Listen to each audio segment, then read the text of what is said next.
Nobody till somebody loves you.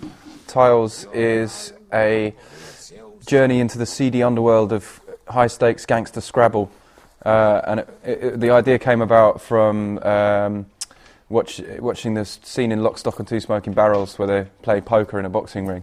My character is called Tyler Bourbon, and he's a bit of a rich sort of playboy.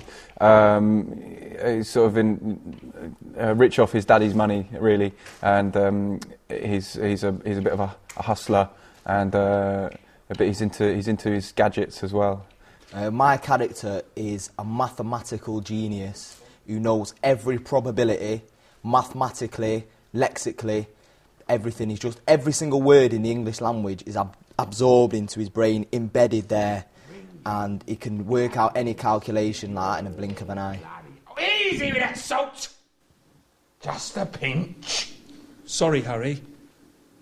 He's very particular about his scones.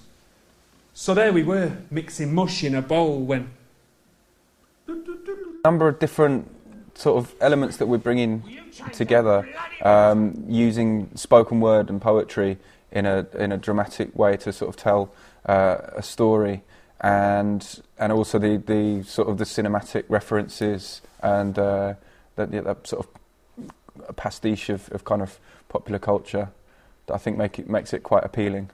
So it's comic, and it's you know, it's sort of quite a broad appeal, but at the same time it's quite carefully crafted. We're all very different people and very different artists, and we've all come from very different backgrounds in terms of, some of us are more rooted in music, like hip-hop and music production. Some of us have more come from the kind of acting background.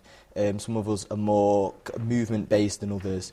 And we're all coming from lots of different angles, but what we've all got in common, something that ties us together, is that we're all word freaks.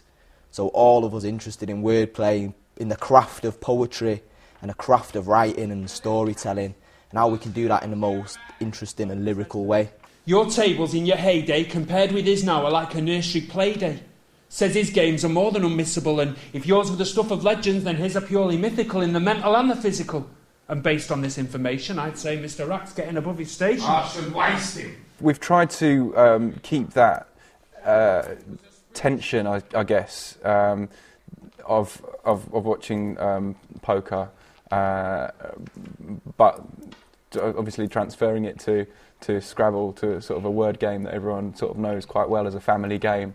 You know, that's been the challenge of how to sort of how to make it feel like it's part of that kind of gambling world, whilst at the same time making it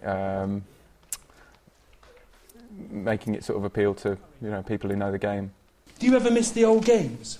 Getting all the big names round the table and playing for crazy high stakes? Not really. It's a real money maker. And why would I need any more cash? Oh, excuse me. Going for a slash. It's gone right through me, that. I hope it's entertaining for him.